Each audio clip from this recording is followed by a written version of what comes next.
Teman-teman bisa langsung on cam-nya ya.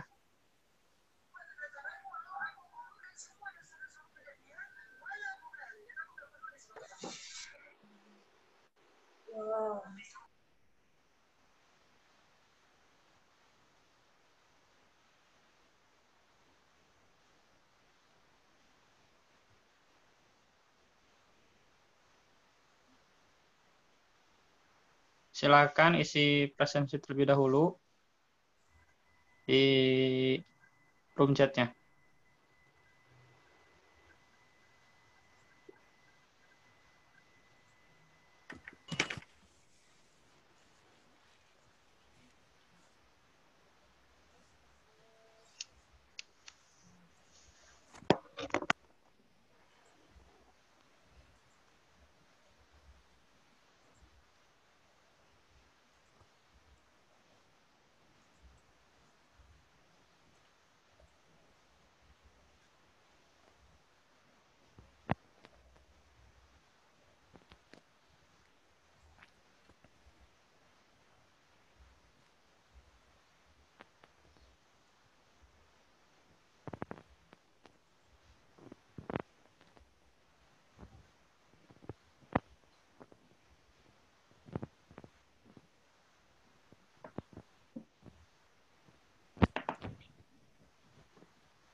Assalamualaikum Pak Udin.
Para peserta silakan untuk mengisi link presensi terlebih dahulu.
Dan juga NIM-nya.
Ya, sekali lagi teman-teman, silahkan yang belum isi presensi, silahkan isi presensi terlebih dahulu di kolom chat ya. Insya Allah pematerian akan dibuka pukul 9 sekarang. Halo, selamat. Ya, Pak. Udah mulai. Siapa dimulai, Pak? Ada ininya, Pak, PPT-nya, Pak. Ya. Oke, Pak, silakan. Oke, bismillahirrahmanirrahim. Assalamualaikum warahmatullahi wabarakatuh. Waalaikumsalam warahmatullahi wabarakatuh. Alhamdulillahillazi anjala sakinata fi qulubil mu'minin liyazdadu imana ma'a imanihim. Asyhadu an la ilaha illallah wa asyhadu anna Muhammadan abduhu wa rasul. Ala Muhammadin wa ala alihi wa sahbihi ajma'in. Teman-teman, marilah kita pertama-tama mari kita panjatkan puji dan syukur kepada Allah Subhanahu wa taala yang mana kepada kita telah memberikan begitu banyak kenikmatan yang paling utama nikmat iman, nikmat Islam, ihsan serta sehat walafiat. Salawat dan salam mari kita curahkan kepada junjungan alam Habibana wa Nabiyana Muhammad sallallahu alaihi wasallam. Tak lupa kepada keluarga, sahabat, insya Allah sampai kepada kita selanjutnya. Teman-teman, alhamdulillah kita dipertemukan kembali di agenda pekanan tutorial yang pertama, yang kedua. Setelah kemarin pembukaan, sekarang pekan kedua ya. Nah, alhamdulillah materi kita sudah hadir di hadapan kita secara tetap maya ya. Bapak Dr. Udin Supriyandi MPD. Insya Allah tema yang akan dikedepankan yaitu masjid sebagai pusat pembinaan umat. Nah, teman-teman, untuk pada ya untuk sekarang kita tidak merasakan kumpul di masjid, namun kita secara tetap maya seperti itu. Nah, mari untuk singkat waktu kita buka agenda kali ini dengan bacaan basmalah bersama-sama. Bismillahirrahmanirrahim. Sebelum dimulai, silakan teman-teman on cam-nya ya dan matikan mic-nya. Oke. Dan jangan lupa yang belum presensi silakan presensi terlebih dahulu supaya nanti akan ditutup pukul 9.15 kalau nggak salah ya. Ya, 9.15. Silakan teman-teman presensi dulu ya. Nanti juga silakan teman-teman meresume materi yang akan disampaikan dan nanti ditulis tangan ya. Nanti disetorkan di presensi out. Nanti ada Google Form. Nanti ada upload untuk materinya. Terima kasih. Selanjutnya maka kepada Bapak Udin Supriyadi untuk menyampaikan materi di pagi hari ini. Kepadanya disilakan. Sampai jam berapa? Sampai jam 9.50 Pak untuk pematerian. Nanti 20 menit sampai 10.10. Nah, jadi 20 menit untuk diskusi ya Pak. 9.50 pematerian, terus 9.50 sampai diskusi ya. Sampai berapa? Sampai 10 berapa? Materian sampai 9.50 dan nanti tanya jawab 20 menit 9.50 sampai 10.10. 10 habis ya? Ya Pak. Ya. Bapak mic-nya kurang dekat Pak, kurang kedengeran. Halo? Halo? Halo? Ya Pak. Masih kecil. Kedengeran nggak? Masih kecil. Masih kecil Pak.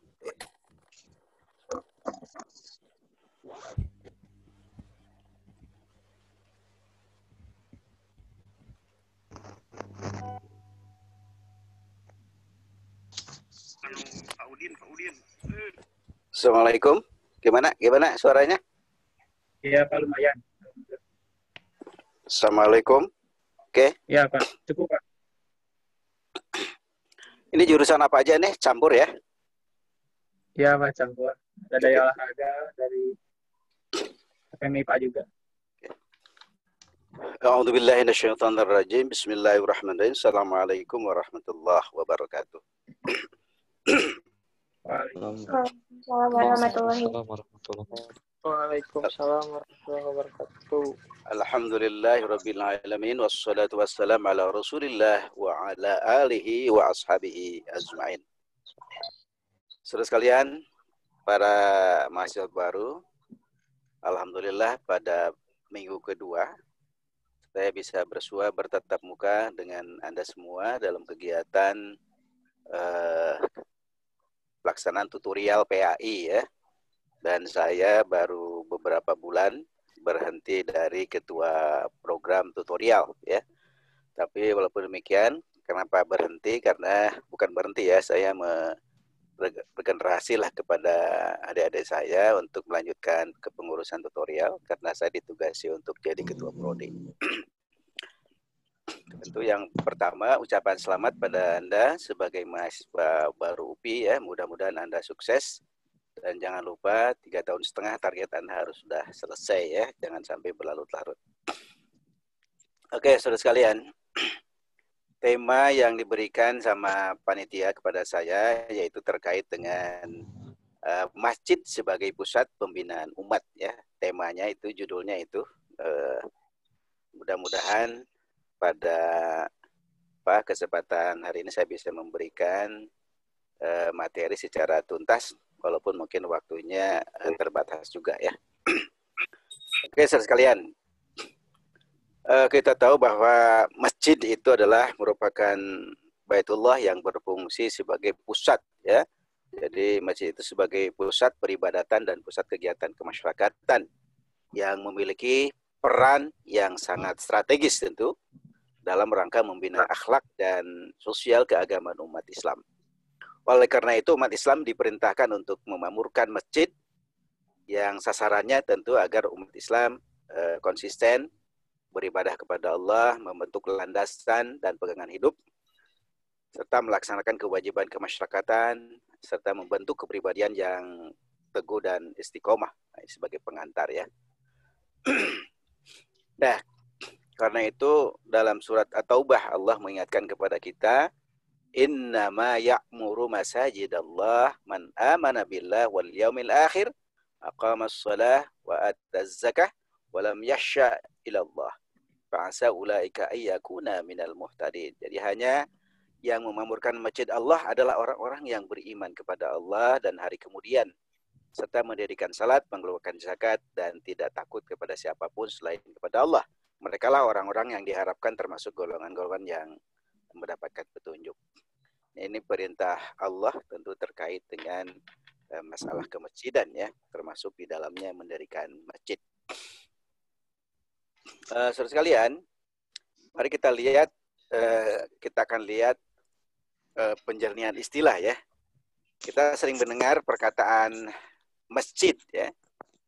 Jadi kadang-kadang nulisnya itu masjid, ada juga masjid ya.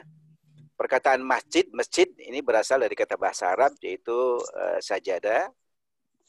Ia telah bersujud berubah menjadi masjidun ya, yang menunjukkan tempat sujud, isim makan, tempat bersujud. Dari kata masjid yaitu bunyi a ini berubah menjadi masjid bunyi e ya. Hal ini merupakan penyimpangan umum dalam bahasa Indonesia, termasuk kekecualian dan dianggap benar. Dengan demikian, secara umum masjid dapat diartikan tempat sujud atau ibadah ya. Kalau dikaitkan dengan pengertian tadi bahwa seluruh permukaan bumi adalah masjid. Jadi dalam pandangan Islam, Rasulullah menyebutkan bahwa sesungguhnya semua tanah kita ini, bumi ini adalah masjid ya secara umum. Jadi kita boleh saja sholat di mana saja kecuali harus di tempat bersih, tapi di tanah mana saja silahkan ya. Anda punya halaman, tentu Anda silahkan sholat di halaman Anda ya. Jadi itu masjid itu, bumi itu juga bisa berfungsi sebagai masjid. Tetapi dalam konteks tertentu ya, kita diperintahkan untuk mendirikan secara khusus masjid yang seperti kita saksikan ya. Karena itu Anda tidak salah kalau misalnya nanti Anda ke gunung, kemudian Anda sholat di situ, di tanah gunung itu, kemudian mengamparkan apa namanya, misalnya tikar atau apa selai selai apa namanya kain misalnya, nah, itu sah-sah saja, hanya asal tempatnya bersih. Tapi sekali lagi secara khusus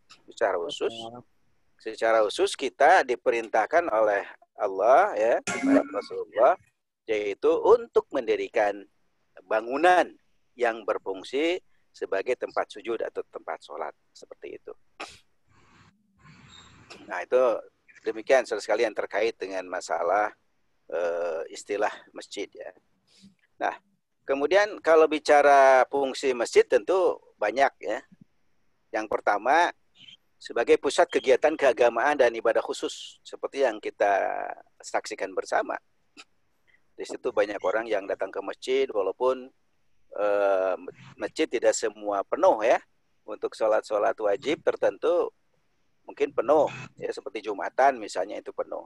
Tapi untuk pusat keagamaan yang lain mungkin hanya ya sesuai dengan kemakmuran masjid yang bersangkutan gitu. Karena itu kita saksikan ada masjid besar tetapi isinya hanya satu baris gitu ya, karena mungkin penghuninya pendatang gitu ya. Walaupun ada penghuninya tapi orang jarang ke masjid misalnya seperti itu. Jadi pertama, fungsi masjid itu adalah sebagai pusat kegiatan keagamaan dan ibadah khusus. Ya, kegiatan keagamaan tentu bisa diterjemahkan macam-macam ya. Karena agama itu kan luas. Agama itu sangat luas terkait dengan ibadah mahdhah maupun dengan ibadah ghair mahdhah ya. Di situ pusat kegiatan keagamaan bisa berbicara tentang ekonomi, bisa berbicara tentang politik, ya. Di situ apa namanya, berbicara tentang kemasyarakatan, masalah-masalah sosial kan seperti itu. Kemudian secara khusus yaitu tempat ibadah khusus, tempat sholat, tempat sujud. Itu yang pertama. Yang kedua, sebagai pusat dakwah. Jadi masjid itu bisa dijadikan sebagai pusat dakwah ya, sebagai pusat dakwah. Bahkan pendidikan ya, pusat dakwah dan pendidikan di situ. Makanya di masjid kita saksikan ada orang berceramah, ada orang mengajarkan kitab ya, ada orang mengajarkan ayat-ayat Quran, mengajarkan ilmu-ilmu hadis, mengajarkan agama ya. Bahkan ada juga yang secara khusus digunakan untuk pendidikan dalam arti non formal ya. Mungkin pengajian ibu-ibu gitu ya, pengajian anak-anak atau pengajian rutin. Nah, itu pusat dakwah dan pendidikan. Kemudian tempat-tempat kegiatan kemasyarakatan. Kan ada ya, saudara sekalian, masjid-masjid tertentu di daerah tertentu, masjid itu hanya digunakan untuk sholat saja, begitu habis sholat terkunci gitu ya. Ada yang seperti itu. Nah, ini sebenarnya kurang pas. Jadi tempat-tempat kegiatan kemasyarakatan silakan dimanfaatkan. Misalnya ada pernikahan, ya, acara pernikahannya bukan pestanya. Kalau pestanya tidak boleh di masjid. Tempat kegiatan kemasyarakatan, ya. Misalnya pernikahan, nah itu pernikahan malah dilakukan di masjid. Siapa tahu nanti Anda kalau mau nikah, saya mau di masjid biar lebih hikmat gitu ya. Nah, jadi bahkan kalau yang masjid-masjid yang sering digunakan untuk pernikahan, misalnya seperti di Al-Furqan, itu secara khusus ada kepanitiaannya ya. Coba jangan bicara, dimatikan tuh, itunya dimatikan. Nanti kecuali Anda bertanya. Nah, jadi tempat kegiatan kemasyarakatan ya, sekali lagi tentu itu salah satu contoh ya, salah satu contoh. Yang lainnya, fungsi masjid itu tempat pembinaan dan penempaan kesatuan umat. Nah, jadi bagaimana masjid dimanfaatkan untuk membina umat? Karena kita tahu, apalagi di Indonesia ya, secara umum banyak umat muslim, tapi umat muslim kan tidak semua berkualitas. Tidak semua umat muslim itu tidak semua menjalankan keislamannya. Makanya kita mendengar ada istilah Islam KTP, Islam abangan gitu ya. Itu menunjukkan ada saudara-saudara kita yang dari sudut keislaman belum bisa melaksanakan keislaman. Nah, yang seperti itu kan perlu dibina ya, perlu dibina lewat pengajian ya, perlu ditempa supaya nanti keberagamaan mereka gitu ya, keagamaan mereka, wawasan keagamaan mereka itu berkembang dan tahu. tahu banyak dan banyak tahu tentang keagamaan. Di samping tentu yang paling penting adalah melaksanakannya. Kemudian yang lainnya yaitu tempat penempaan kesatuan umat. Ini yang agak ini ya. Kita tahu bahwa di Indonesia itu termasuk di dunia banyak aliran-aliran, banyak paham-paham yang bisa mendorong umat Islam pada khususnya di masyarakat kita, bisa mendorong kesatuan umat itu terganggu ya. Terganggu karena paham, terganggu karena organisasi, terganggu karena politik gitu ya. Dan sehingga tidak sedikit umat Islam yang satu sama lain bercerai-berai karena paham ya. Satu sama lain bentrok karena masalah paham. Nah, di masjid lah kira-kira yang sebaiknya dijadikan tempat untuk menempa kesatuan umat. Bagaimana supaya umat paham tentang keberadaan umat yang lain, ya, khususnya umat Islam, yang mungkin organisasinya berbeda, yang mungkin pahamnya berbeda. Sebab ketika di antara saudara kita ada yang belum paham, pahamnya hanya satu paham saja, itu bisa menimbulkan percekcokan. Saya dilahirkan di tempat yang organisasi keislamannya sangat dinamis ya. Ada NU, ada Persis, ada Muhammadiyah, dan di antara anak-anak muda yang bergabung di situ tidak sedikit yang saling bentrok hanya gara-gara kunut ya, hanya gara-gara usoli, itu jadi persoalan. Nah, itu kan perlu ditempa mereka itu, ditempanya dengan keilmuan. Oh, kenapa sih ya begini? Kenapa dia begitu? Kenapa mereka begini? Nah, sehingga dengan banyaknya paham, dengan banyaknya memahami paham-paham keagamaan bagi orang tertentu, dia insya Allah akan memunculkan toleransi ya, toleransi yang saling memahami, saling mengerti, saling menghargai. Dan itu tentu tidak mudah ya. Kemudian fungsi masjid yang lain adalah tempat komunikasi rutin umat Islam. Kita tahu bahwa masjid secara khusus gitu ya, tempat sholat gitu ya, tempat sholat, tempat bersujud. Pasti di situ kita sering berkomunikasi dengan umat Islam yang lain, apalagi kalau ada kegiatan-kegiatan ceramah umum, kegiatan-kegiatan pendidikan atau diklat-diklat atau acara-acara yang biasa disajikan oleh para pengurus masjid. Nah, insya Allah itu di antara umat Islam itu harus bisa saling berkomunikasi rutin ya. Hanya sayang karena kadang-kadang tadi ada kelompok-kelompok tertentu yang berbeda paham sehingga satu sama lain tidak terjadi komunikasi yang baik karena beda paham. Harusnya tidak terjadi seperti itu. Nah, itu beberapa fungsi masjid ya terkait dengan bahasan hari ini. Tentu banyak, bukan hanya itu saja ya kalau kita breakdown. Nah, sekalian, poin ketiga yang terkait bagaimana dengan kita sebagai orang yang sebagai umat muslim yang diperintahkan untuk membangun masjid, bagaimana sikap kita terhadap masjid gitu. Maka itulah panitia itu menuliskan bagaimana cara kita menghormati masjid ya. Oke, saudara sekalian. Nah, salah satu fungsi masjid adalah tempat ibadah seperti yang saya katakan tadi. Tentu sebagai tempat ibadah, masjid ini kan harus senantiasa dihormati, harus dihormati dan dihargai. Dipelihara kebersihannya. Sehingga benar-benar mencerminkan tempat ibadah kepada Allah ya. Kaitannya dengan itu tentu Rasulullah menjelaskan bahwa masjid itu harus dihormati. Masjid itu harus dipelihara oleh kita ya. Oleh kita sehingga keberadaan masjid itu bisa membuat orang betah. Misalnya kebersihannya gitu ya, kemudian penataan lingkungannya, kemudian para pengurusnya pun demikian ya, para pengurusnya pun sangat-sangat ramah gitu ya, seperti itu. Nah, teman-teman gini, untuk cara kita menghormati masjid tentu saja banyak, nah, ya caranya banyak. Nah, kalau kita rujukan pada hadis Rasulullah misalnya ini, satu, apabila kita masuk masjid lakukan sholat. Yaitu yang disebut dengan tahiyatul masjid ya. Jadi begitu masuk masjid sebelum ba'diyah qobliyah, kita lakukan dulu salat 2 rakaat yaitu salat tahiyatul masjid. Nah, ini perintah Rasulullah SAW. Apabila salah seorang di antara kamu datang ke masjid, hendaklah sembahyang 2 rakaat sebelum duduk. Jadi sebelum duduk itu datang langsung namanya tahiyatul masjid ya. Kemudian yang lain sering-seringlah datang ke masjid ya. Barang siapa yang pergi ke masjid atau pulang dari masjid, maka Allah menyediakan untuknya jamuan dalam surga setiap pergi dan pulang ya. Alhamdulillah. Mudah-mudahan kita termasuk orang-orang yang senantiasa berangkat ke masjid dan Allah Rasul menjanjikan seperti itu. Nah, yang lainnya teman-teman, tentu di samping menghormati dalam rangka menghindari, dalam rangka melaksanakan menghormati masjid, ada hal-hal yang harus dihindarkan. Ya. Menghindarkan hal-hal yang perilaku-perilaku yang kurang baik terhadap masjid itu adalah sebuah penghormatan juga gitu kan.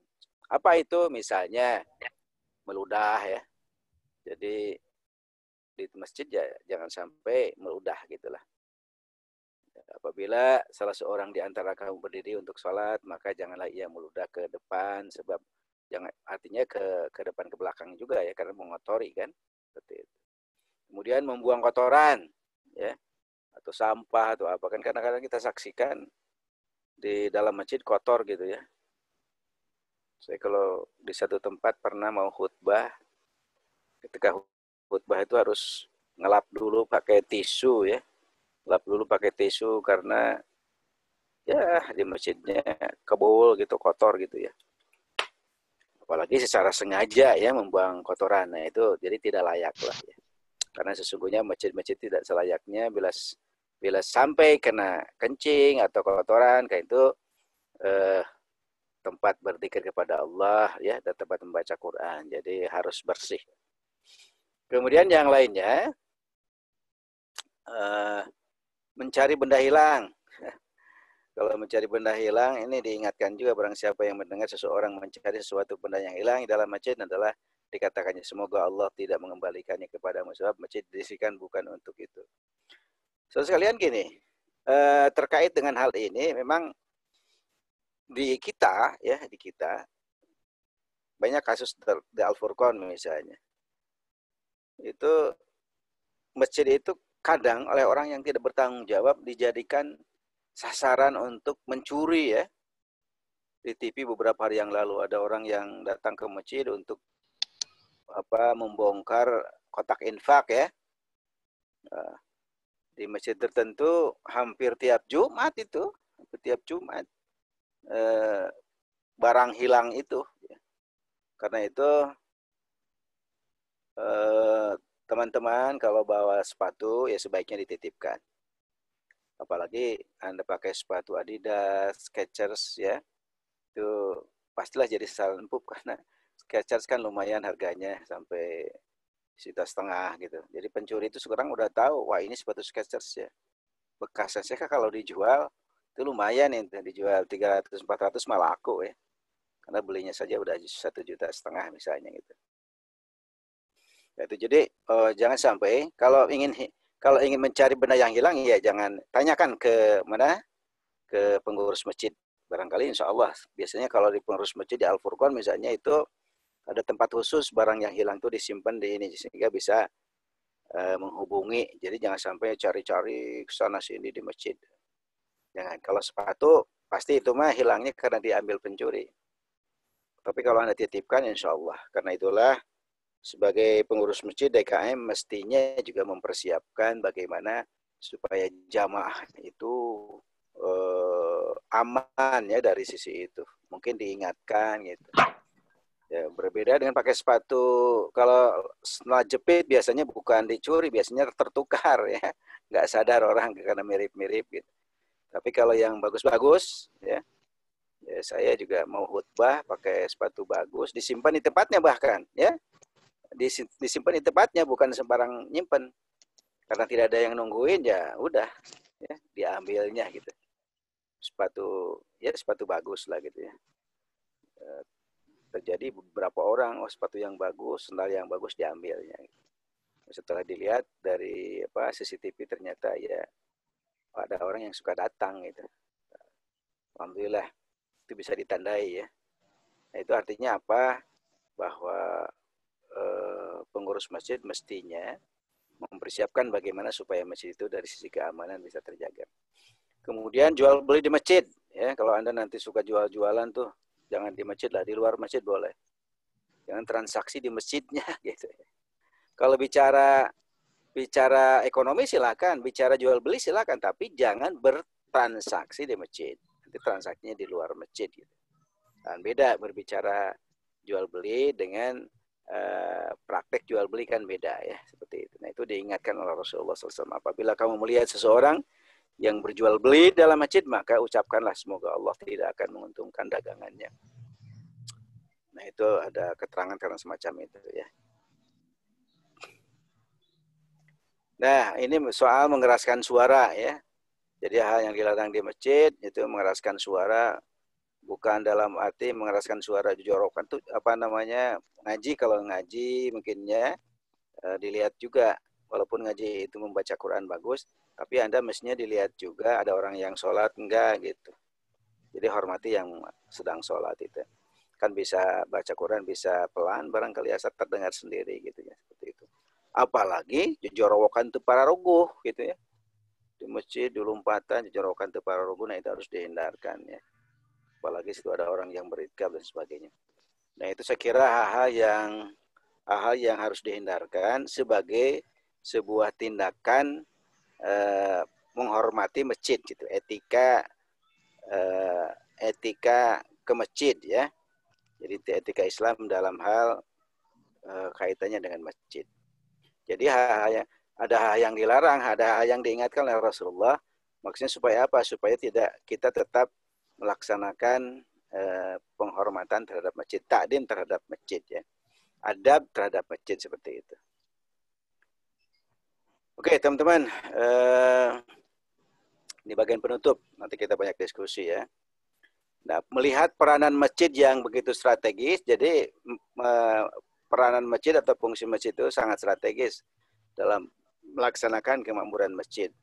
Karena itu perlu ditopang oleh pengelolaan yang memadai. Karena bagaimana masjid akan makmur kalau tidak ditopang oleh pengelolaan yang memadai. Baik segi organisasi maupun administrasinya. Karena tanpa diorganisir, ya, tanpa dikelola, tanpa dimanage, itu akan lemah. Karena itu dalam upaya mencapai tujuan dimaksud agar masjid itu makmur, hal-hal yang berkaitan dengan manajemen terutama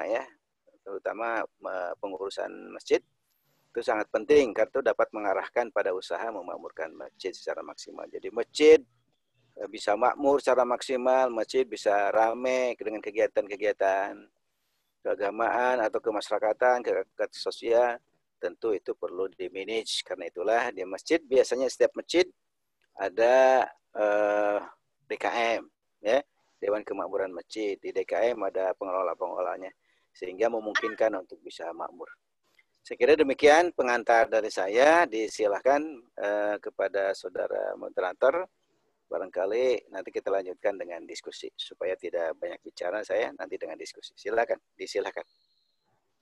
Oke, siap Pak. Terima kasih. Yeah. Terima kasih Pak pemateriannya seputar masjid ya Pak. Jadi kita adab-adab di masjid juga bagaimana kita cara mengatur masjid. Mangga kepada teman-teman silahkan yang mau bertanya langsung saja acungkan tangannya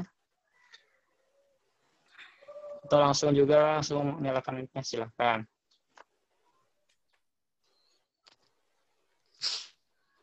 Oke, sebelumnya silahkan jika mau bertanya silahkan perkenalkan nama terlebih dahulu, jurusan dan NIM juga ya. Terima kasih, silahkan. Ada?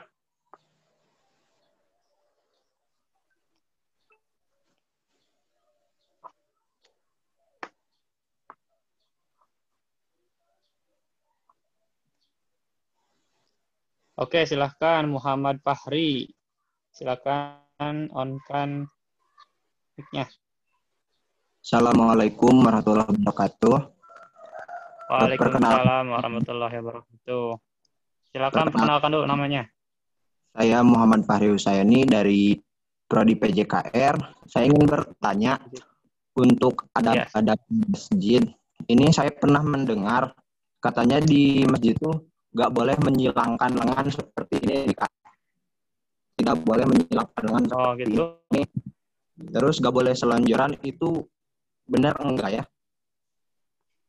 Ya, terus? Ya, itu aja, Kang. Oke, Terima terima kasih. Ya, silakan.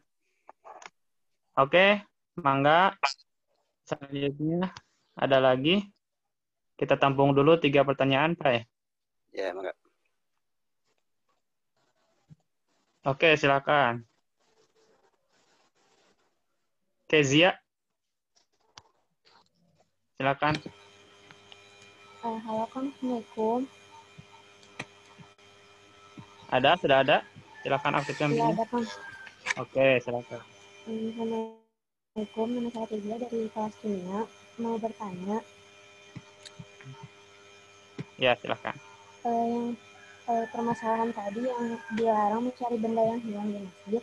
Jadi saya tuh pernah beberapa kali di sekolah, kayak misalkan hilang kacamata atau jam tangan.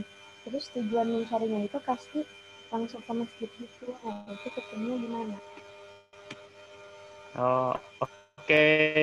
Terima kasih. Itu Terima aja. kasih Kang. Ya, silakan. Oke. Silakan Imam. Mana Imam? Ya, hadir Kang. Ya, silakan. Assalamualaikum warahmatullahi Pertanyaan dulu. wabarakatuh.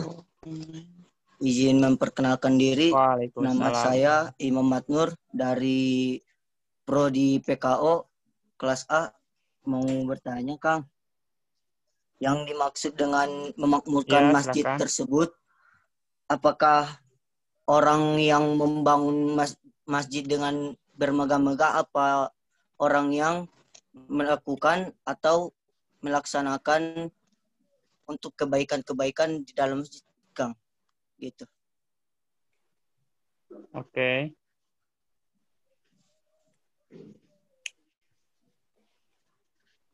Ya, terima kasih. Terima kasih, Kang. Dicukupkan dulu ya 3 pertanyaan dulu, teman-teman. Nanti kalau misalkan ada waktu, kalau juga Bapak berkenan, kita tambah lagi pertanyaannya. Terima kasih. Silakan Bapak untuk menanggapi pertanyaan nomor 1 dulu. Tadi tentang adab-adab masjid. Ya, teman-teman. Tadi yang sebagian kecil ya, ada 5 poin. Hal yang dilarang itu sebagian kecil saja sebetulnya. Jadi kalau Anda nyebut apa menyilangkan tangan, maksudnya menyilangkan tangan yang mana ya maksud Anda itu? Nggak jelas itu. Nah, yang selonjoran tentu saja selonjoran tentu ketika ada orang sholat gitu ya. Ketika ada orang yang sedang bersujud, masa selonjoran gitu ya. Nah, mungkin yang dimaksud adalah selonjoran di situ adalah tidur ya. Jadi jangan sampai tidur di masjid. Ya. Karena kan orang tidur itu gimana? Orang tidur itu secara teoritis matanya tertutup. Ketika matanya tertutup, maka pantatnya terbuka itu. Makanya nanti kalau Anda tinggal di kosan berdua sama teman Anda, tempat kosannya itu berdua ya. Teman Anda sudah tidur, kemudian ada datang masuk, pasti itu smell bad di tempat tidur Anda itu. Kenapa? Karena angin keluar terus ya. Angin keluar terus. Nah, jadi dimaksud selonjoran tadi barangkali tidur barangkali. Jadi jangan sampai tiduran di masjid karena itu termasuk salah satu bentuk mengotori karena kan orang tidur tadi kan mungkin kerek ya. Kalau ngapalin kho sih tidak apa-apa, tapi ini kalau gitu ya. Kan itu mengganggu juga suara-suara ngorok itu ya. Kata Muhammad itu, wah ini lagi ngapalin kho nih ya. Nah, itu kan kerek itu tidak artinya tidur. Jadi yang dimaksud itu barangkali selonjoran karena mengganggu seperti itu. Makanya tidak sedikit yang di masjid itu diingatkan untuk tidak tidur. Makanya DKM gitu ya harus memfasilitasi kira-kira kalau ada orang ngantuk di mana nih ditempatkan aja kira-kira seperti itu ya. Ya, Pak. Kemudian yang kedua tadi tentang hilang di Benda masjid hilang. ya. Ya, benda Ya. hilang. Jadi Anda jangan cari di masjid kukurilingan atau tanya aja ke siapa? Tanya ke DKM, ke pengurus gitu. Jangan cari-cari di masjid sudah jelas tidak kelihatan. Kok macam eta sepatu di luar ya, beda lagi ya. Tanya security. Itu tanya security atau tanya petugas. Kalau di Al-Furqan biasanya benda-benda yang hilang itu disimpan di kotak ya. Nanti Anda bisa lihat nanti kalau ke Masjid Al-Furqan, di situ ada khusus kotak ditulis itu tempat temuan benda yang hilang Benda di masjid. hilang. Ya, jadi Anda bisa tanya ke situ, jangan kukurilingan di masjid. Biasanya kalau ada benda-benda di masjid langsung sudah diambil gitu. Nah, kalau Anda nyimpannya di luar, wah itu susah yang gitu mah. Kalau ke security, apalagi tidak dititipkan. Pokoknya jangan sekali-kali Anda membawa sepatu bagus, niatnya Anda mau sholat Jumat, sholat jamaah, tapi sepatu bagusnya disimpan di luar tanpa memberitahu, wah itu mah sudah sama aja dengan menghadiahkan ke pencuri ya. Jadi harus apik lah. Karena tidak semua orang yang datang ke masjid itu ternyata bukan untuk sholat. Bahkan ada di Al-Furqan itu seorang laki-laki yang dia itu menyerupai perempuan pakaiannya, dia masuk ke WC perempuan. Ternyata apa? Yaitu ingin mengambil kantong-kantong perempuan gitu ya. Pas ketahuan ternyata laki-laki. Nah itu di masa lalu ya. Di masa lalu. Ya ketika itu ya. Pak yang bercadar itu Pak. Iya, yang bercadar, yang dia pakai kudung gitu kan, pakai kerudung juga. Jadi gak ketahuan itu. Iya, jadi tidak semua orang yang bercadar datang ke masjid itu. Nah, itu hanya penipuan saja ya, untuk perempuan untuk supaya berhasil. Tapi ternyata ya yang namanya kejahatan satu saat akan ketahuan juga gitu. Sempat dulu kan dipukuli segala macamnya. Nah itu jadi karena itu ini mah terkait dengan kalau kehilangan yang betul-betul hilang tadi curi itu mah terkait dengan masalah manajemen kita sendiri ya. Jadi bawa kantong atau dititipkan atau bawa kantong kresek, nah titipkanlah sebagusnya seperti itu. Catatan yang hilang itu sebetulnya sepatu bagus, sandal bagus ya, pokoknya yang bagus-bagus lah, yang berharga karena mereka mencuri itu cari duit sebetulnya lumayan kan, ya. Helm misalnya, helm yang diambil itu bukan helm yang jelek-jelek, yang bagus-bagus. Lumayan mereka jual 100.000. Kalau sampai ratusan kan, sempat juga tuh ketahuan di UPI yang hilang itu. Ya. Jadi kembali itu persoalan manajemen kita dalam mengatur diri kita. Jadi diri kita pun harus berhati-hati ya. Bukan apa-apa ya, sejelek apapun, apalagi yang bagus kalau diambil nggak enak ya. Nggak enak. Akhirnya kita kedatang ke masjid, pulangnya nyeker ya, pakai nyekermen. Biasanya pakai neckerman, ini pakai nyekermen kan nggak enak juga tuh ya. Seperti itu. Kemudian tadi ada yang tanya ya lewat chat. Qasidah di masjid. Yang ketiga, Pak. Ya, ini yang enggak, nanti. Ini yang ada yang pertanyaan yang lewat di chat, tulisannya itu mengenai qasidah di masjid. Teman-teman gini. Ini persoalan perbedaan pendapat ya, perbedaan pendapat. Jadi yang satu ada yang mengharamkan musik apapun gitu ya, musik apapun gitu. Nah karena dari hal ini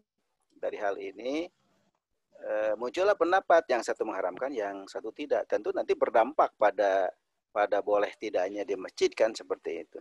Tapi kalau misalnya yang membolehkan, ya masjid itu kan seni itu, ya, musik itu sebagai salah satu seni. Seni itu bersih, seni itu suci. Tapi tidak sedikit manusia yang mengotori seni tadi gitu ya. Akhirnya karena tidak sedikit yang mengotori seni, akhirnya orang-orang melihat dampak dari seni, akhirnya diharamkan. Tapi ada juga yang moderat, yang membolehkan selama seni itu bisa menghadirkan Allah dalam diri kita. Hanya tentu saja harus diperhatikan oleh kita di mana gitu ketika menampilkan qasidah, menampilkan seni. Ya, saya berpendapat sebaiknya memang tidak di masjid lah ya. Sebaiknya tidak di masjid, mungkin nanti di koridornya gitu. Kalau di Al-Furqan kalau ada acara-acara biasanya di koridornya gitu, seperti itu ya. Jadi dalam rangka apa? Dalam rangka penghormatan kepada masjid gitu, apalagi nanti terjadi kontroversi ya. apapun namanya, mau qosidah, mau dangdutan, mau apa, apalagi dangdutan yang nggak karuan. Terkecuali kalau misalnya musik dangdutnya yang punya pesan-pesan dakwah, misalnya seperti lirik-liriknya Bang Haji Oma Iraha ya, itu kan lain, dengan isinya lain, pesannya ada dakwah. Tapi tetap kalau saya melihat janganlah, diusahakan jangan di masjid gitu, karena itu akan mengganggu kesucian masjid. Silahkan nanti mungkin kalau di Al-Furqan di depannya, di koridornya seperti itu ya. Oke, itu tentang pertanyaan tentang qasidah di masjid. Yang lainnya soal memakmurkan masjid. Teman-teman gini, tentu memakmurkan masjid itu berawal dari apa? Dari mendirikan, ya, mendirikan masjid. Anda tadi katakan, apakah harus bagus? Ya, kalau kita bikin rumah, masa bikin rumah begitu mentereng bagus, masa masjid nggak bagus? Kan gitu. Kenapa kita misalnya bikin rumah bagus, kemudian ditata sedemikian rupa agar betul-betul rumah itu nyaman kan? Kita tuh betah di rumah kan gitu. Demikian juga di masjid. Di masjid itu bagaimana supaya indah, ya, menyenangkan kan gitu ya, menyenangkan, membuat betah di masjid. Coba kalau Anda belajar di kosan misalnya, kosan yang sempit gitu ya, yang di kamarnya amburadul, Anda datang ke masjid, tempatnya bersih, Anda baca di situ, di koridor atau di masjidnya, aduh, enaknya luar biasa. Karena itu salah satu bentuk dari memakmurkan masjid, salah satunya adalah mendirikan masjid. Bagaimana cara mendirikan masjid? Ya, diusahakan supaya masjid itu makmur, maka harus dimanage sisi kebersihannya. Apa nih? Siapa ini Mama Rizky itu apa tuh? Dimatiin dulu atuh. Ini dimatiin dulu. Mama Rizky dimatiin dulu. Siapa tuh? Biar suaranya tidak keluar. Lagi nyanyi, Pak. Lagi nyanyi. Oke. Jadi salah satu bentuk dari memakmurkan masjid adalah mendirikan masjid. Bagaimana akan makmur masjid kalau tidak didirikan dulu ya?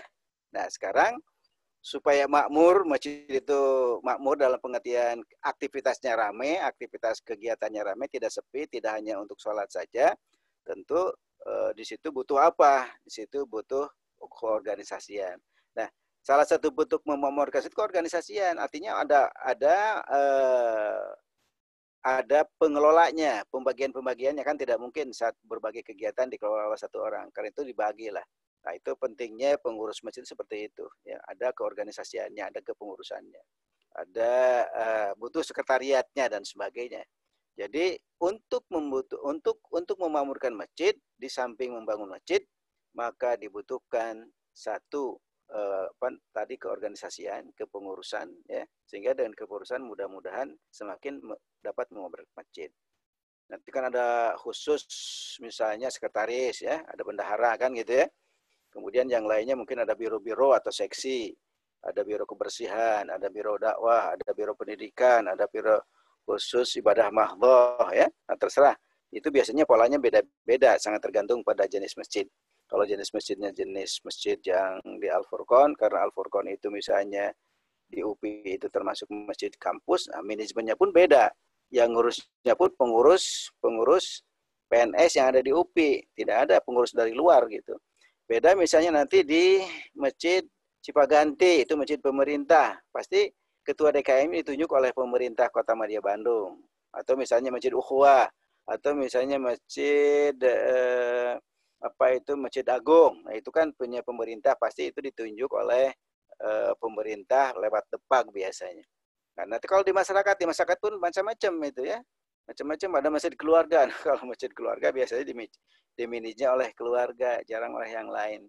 Karena merasa milik dirinya, sehingga ya kemakmurannya pun sangat tergantung pada keluarga. Tapi kalau yang masjid itu diwakafkan lewat masyarakat memilih pengurus, itu biasanya relatif agak makmur ya.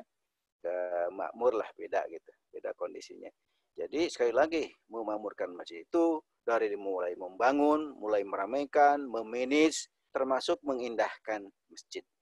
Saya kalau boleh bertanya pada Anda coba lihat rumah yang rapi, bersih gitu ya, tertata rapi. Baru lihatnya saja kan kita senang ya. Ya, Nah, Pak. begitu juga kita masuk ke masjid ya. Itu ke masjid, begitu masuk ke masjid itu aduh bersih gitu, kemudian wangi ya. Kemudian kita duduk di situ baca Quran, rasanya nikmat gitu. Nikmat sekali, beda dengan masjidnya aduh kaolotor gitu ya. Kemudian ada di situ tempat apa namanya sajadah balatak gitu ya. Ada tempat apa namanya pakaian sarung misalnya, tapi sarungnya bau apek gitu, gimana orang mau senang gitu. Jadi gitu teman-teman, salah satu bentuk dari memakmurkan masjid itu adalah mengindahkan masjid ya. Jadi mengindahkan masjid ya. Jangan sampai kalau oleh rumah gitulah. Ai masjid rakrayod, ai imah alus, kan sedih kalau kita lihat seperti itu ya. Oke, yang lain masih ada? Muhammad? Halo?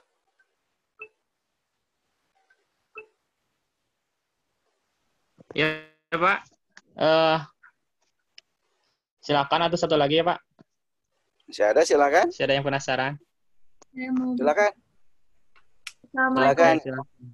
Hanifah, silakan Hanifah.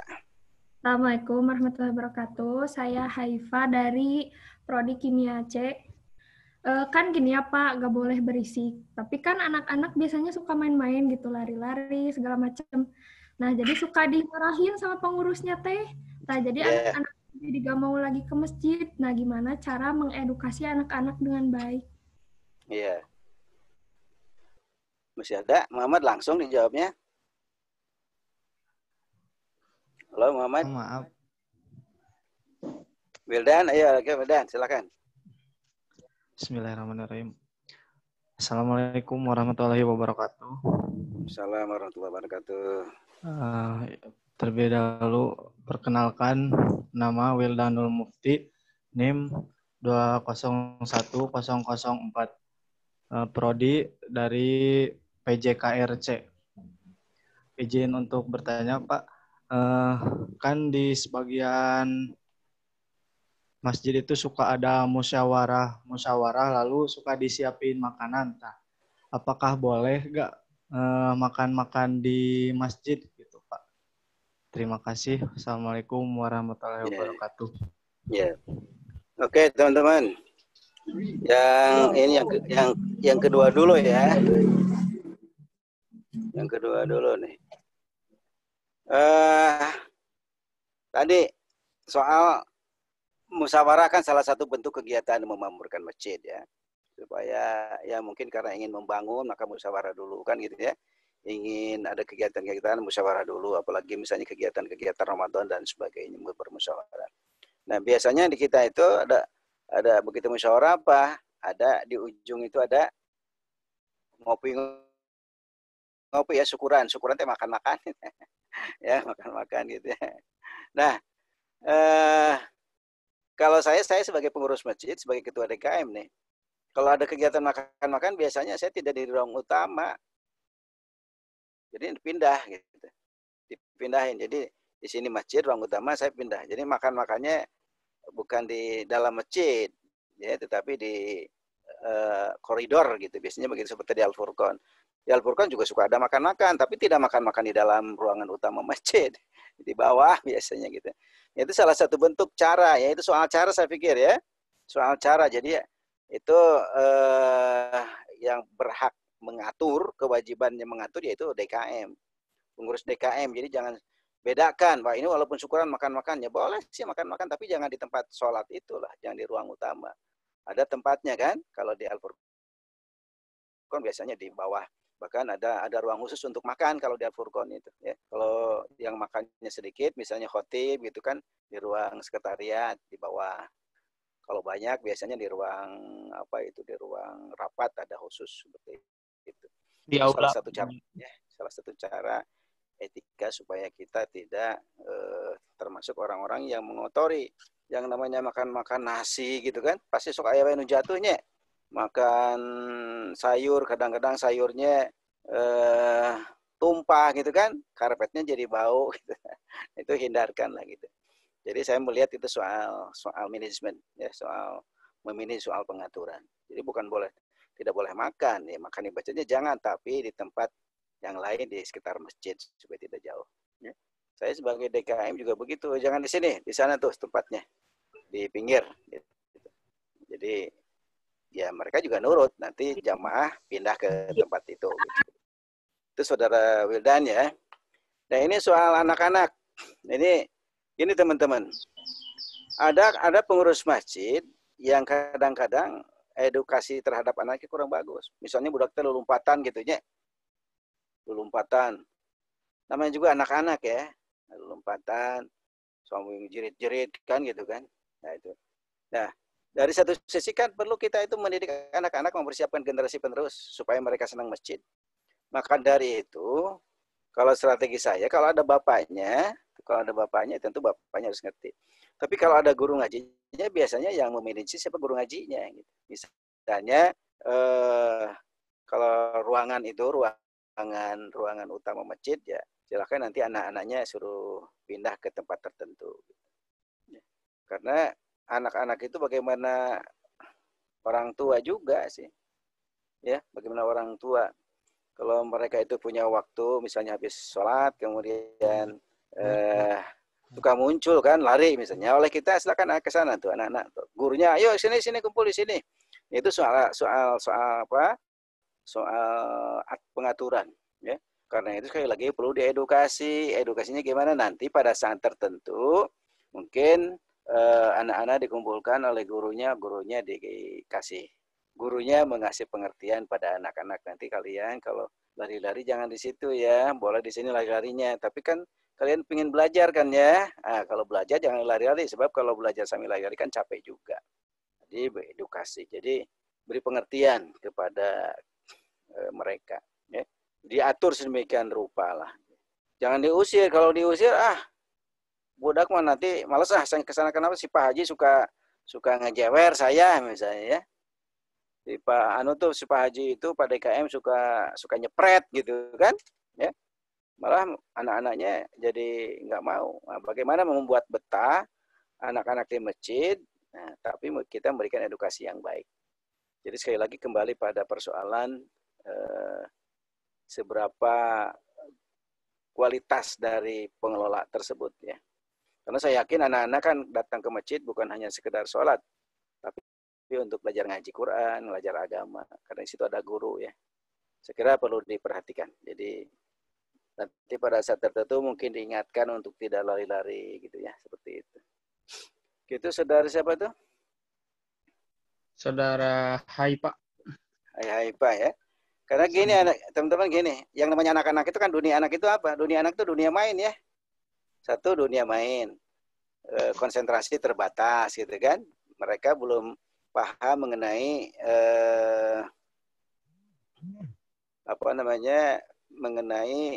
dia belum paham mengenai keislaman ya. Jangan-jangan dia belum paham juga bagaimana menghormati masjid seperti itu. Itu saudara Haipa. Ini ada pertanyaan dari siapa nih? Bagaimana kita menyikapi orang lewat di depan orang salat? Ya, teman-teman gini. Tentu sebagai jamaah yang paham ya, yang paham mengerti tentang orang yang sedang sholat, maka diusahakan jangan lewat di depannya gitu. Jadi lirik dulu gitu ya, kanan kiri kita, belakang kita apa yang sedang sholat kan. Kalau ada orang sedang sholatnya sebaiknya Anda jangan lewat ke situ lah gitu ya. Bahkan di Arab mah teman-teman Allahu Akbar ada yang gini nih tangan tuh ya. Karena saking luasnya masjid ya, maksudnya menghalangi supaya orang tidak lewat gitu. Atau ditandai dengan barang tertentu, bagusnya seperti itu ya. Jadi sekali lagi itu termasuk yang tidak beretika, mengganggu orang sholat gitu ya, konsentrasi sholat. Jadi sekali lagi hindarkan, jangan sampai terjadi seperti itu. Siapa yang tadi yang bertanya lagi nih, sholat untuk laki-laki sebaiknya dilakukan berjamaah di masjid, namun di masa pandemi sekarang sepertinya sholat berjamaah di masjid itu bahaya untuk dilakukan. Oke teman-teman gini, memang pada saat tertentu, ya, pada saat ada musibah gitu ya, kan kita harus menghindar dari musibah itu, ya, harus menghindar itu sebenarnya takdir Allah, tapi kita lari dari satu takdir ke takdir lain itu juga takdir Allah. Jadi kita harus berusaha keras. Kalau misalnya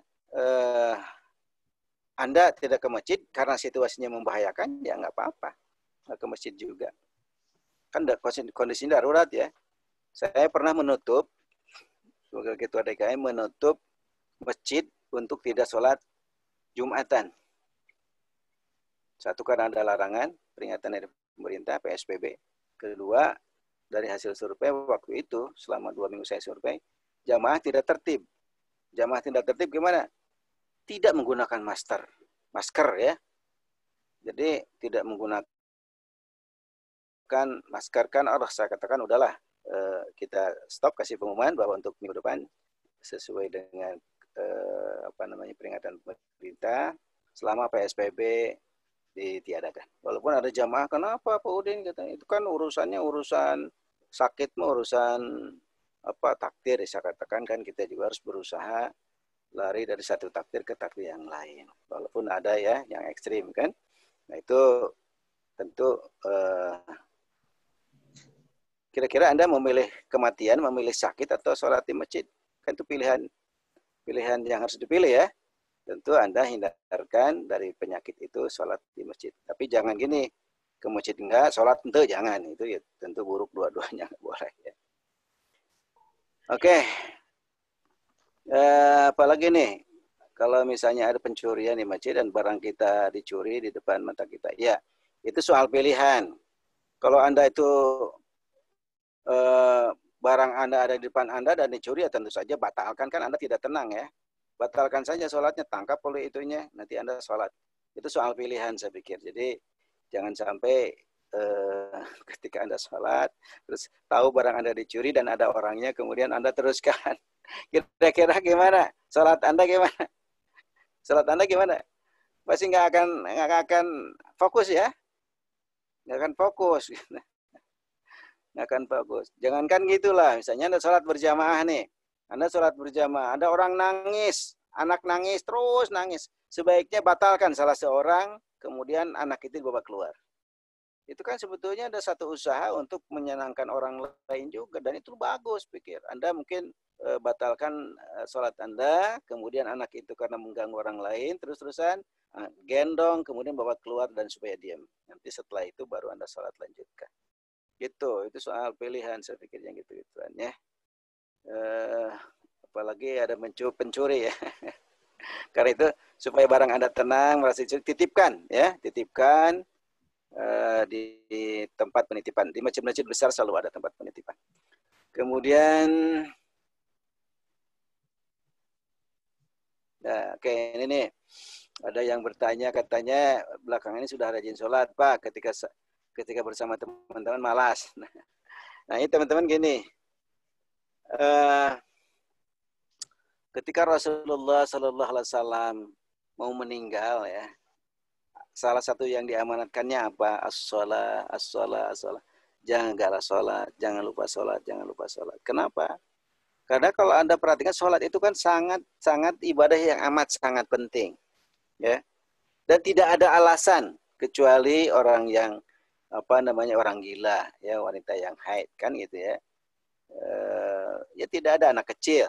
Selain itu wajib sholat. Ya, selain itu wajib sholat.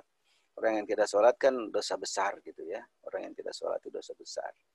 Itu kalau dilihat malas, ya itu saya pikir itu kan godaan setan untuk tidak sholat. Itu dipaksakan, ya dipaksakan, dibiasakan. Kalau orang yang sudah biasa sholat, Anda pergi kemana-mana, sewaktunya sholat duhur, pasti Anda gelisah ketika nggak sholat. Kan sudah terbiasa. Ya. Apa tuh, Allah gitu tuh. Ya. Ya.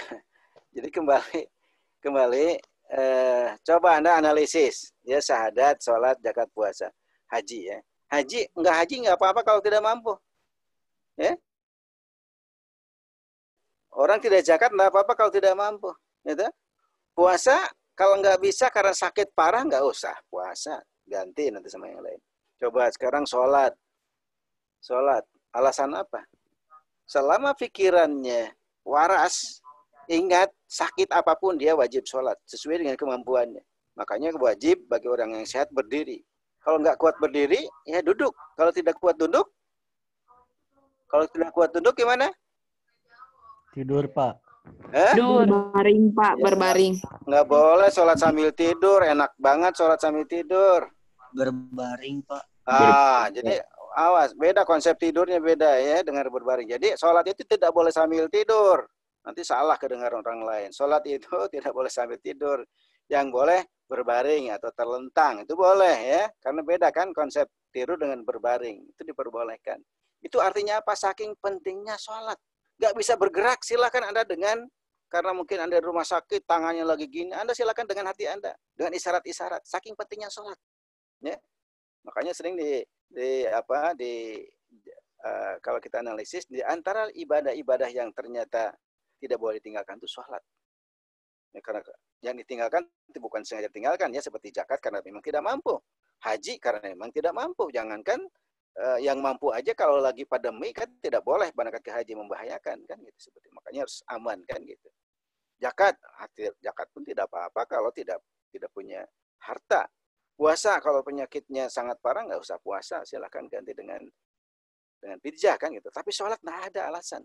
Selama dia pikirannya waras, selama masih bisa, kecuali kalau sudah bisa ya, kalau sudah tidak bisa ya disalatkan saja nggak apa-apa. Ya, itu kewajiban yang hidup. Karena itu teman-teman sekali lagi, mari kita biasakan sholat. Anda boleh hitung nanti saudara Nazmah ya, saudara Nazmah, saudari Haifa, coba Anda bandingkan sholat Anda dengan Anda berdangdan. Kira-kira lama mana? Haifa? Enggak, Haifa jawab. Terus Pak Tani. Kenapa? Pasti lama berdangdan ya? Betul Pak. Kalau berdangdan, wah segala macam ya, penyiapan lagi 10 langkah tuh. Dari mulai ambil pencuci, kemudian dimasukkan ke apa? Ditumpahin ke kapasnya pun bukan kapas kasur ya, tapi kapas kecantikan ya. Kemudian diluskan ke wajah Anda, dilus lagi. Setelah itu pakai pencuci diinikan lagi, terus lagi pakai bedak tipis, pakai bedak tebal, macam-macam. Sajam teh. Hebat terangan Bapak. Lan kita mah dibaca. Saya mah tidak suka dengan yang itu wanita. Jadi aduh ya Allah lama sekali. Coba sholat 10 menit selesai sih katanya. Beri jeung sholat teh pakai kaos, coba. Kaos teh pakai kaos dagadu aya tulisan macam-macam eta jamaah berjamaah deui. Aya tulisan di tukang nate. Aku bujang lapuk tak laku sedang mencari istri setia. Aduh dibaca kuno sholat atuh ngaganggu. Jadi kembali ini teman-teman biasakan sholat. Jadi dari sisi waktu nggak lama sholat itu. Hanya memang malas itu karena digoda oleh setan supaya kita tidak sholat. Ya. Ingat, orang tidak sholat itu hidupnya tidak akan berkah. Ya. Banyak duit nggak akan berkah gitu. Karena itu lakukan sholat. Karena itu sholat, inna sholata tanha anil fahsya'i wal munkar. Ya. Jadi ketika kita dengan sholat itu insya Allah bisa mencegah kefahsyaan dan kemunkaran. Ya. Tentu sholat yang serius. Ya. Oke, itu soal sholat. Jadi cukup Pak untuk kenapa? Nah ini ada yang terakhir nih. Izin bertanya Pak dari PJKR ya. Ada golongan tua, ada golongan muda. Banyak masjid yang mengalami konflik antara golongan tua dan muda. Yang muda dianggap sok tahu dan yang tua dianggap kolot atau sulit diajak maju oleh muda. Ya ingin saya tanya. Ya teman-teman gini, dalam soal ibadah itu bukan soal tua muda. Ya, bisa saja ada orang tua tapi sholatnya nggak benar. Ada orang tua yang baca Fatihah saja tidak bisa. Karena itu dalam sholat, ya orang yang bisa harus jadi imam itu, ya tentu walaupun ada tingkatan-tingkatannya. Kalau di situ ada orang tua, ada yang lebih tua, bacaannya bagus gitu ya, dia sangat keagamannya bagus, maka dia ke depan. Tapi kalau tidak ada, yang muda pun ke depan sudah. Yang muda itu rajin sholatnya, rajin ibadahnya, bacaannya bagus gitu ya. Silakan ke depan. Jadi itu soal tua muda itu dalam ajaran agama tentu tidak Allah tidak akan menilai tua mudanya. Tetapi bagaimana yang tua menghargai yang muda tentu menghormati yang tua. Itu harus saling lah. Itu soal etika saja ya. Soal etika dalam pergaulan, ya termasuk pergaulan di masjid. Saya kira teman-teman moderator tadi sudah mengingatkan saya. Terima kasih atas perhatiannya. Saya doakan mudah-mudahan pertama Anda kuliahnya sukses ya, 3,5 tahun, dan tentu harus rajin dari sekarang ya.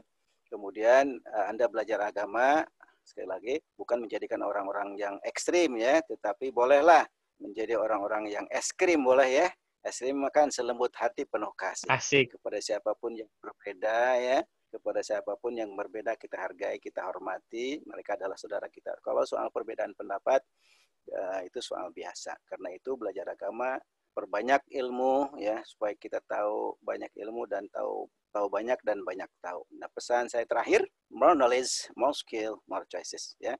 Perbanyak ilmu, terus apa saja yang bisa mendukung kehidupan kita supaya hidup kita ini lebih hidup. Jangan sekedar hidup. Banyak orang yang hidupnya hanya sekedar hidup. Dia tidur di kolong jembatan, hidup tidak hidup, tapi bukan hanya sekedar hidup. Tapi bagaimana hidup ini lebih hidup ya, sejahtera. Ibadahnya kalau sejahtera akan tenang ya. Ibadahnya akan fokus gitu, serius karena perlu dukungan materi juga. Nah, setelah itu more knowledge, more skills ya, more skills, perbanyak keterampilan. Jadi dari ilmu-ilmu Anda, misalnya PJKR, kemampuannya olahraga, tapi fokus Anda apa? Misalnya ya, di bidang apa? Nah, keterampilannya harus lebih terampil ya. Insya Allah nanti akan more choices, akan banyak pilihan-pilihan, dan pilihan-pilihan itu ke depan tentu insya Allah bisa mendukung kehidupan Anda akan lebih hidup ya. Hiduplah bisa untuk lebih hidup yang dilandasi niatillahi ta'ala salam sehat ibadah. Karena hidup itu juga ibadah. Oke, saya kira Saudara Muhammad ya sebagai MC, terima kasih teman-teman. Mudah-mudahan kita dijadikan orang-orang yang soleh dan solehah bagi para wanita dan sebagai wujud iman takwa kepada Allah Subhanahu wa taala. Mari kita makmurkan masjid, mari kita dekat masjid. Insya Allah orang-orang yang dekat dengan masjid, apalagi tinggal di masjid, insya Allah kuliahnya akan sukses. Demikian dari saya. Mohon maaf apabila ada kekurangan. Assalamualaikum warahmatullahi wabarakatuh. Waalaikumsalam warahmatullahi wabarakatuh. Terima kasih. Waalaikumsalam. Yang telah menyampaikan materinya. Teman-teman, sebelum ditutup, silahkan untuk isi dulu presensi out, juga resumenya nanti dimasukkan di link ya.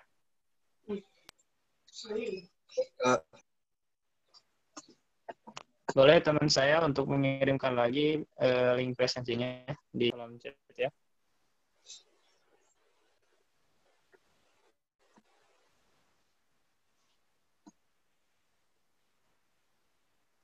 Oke, silakan sambil isi dulu ya, presensi out-nya.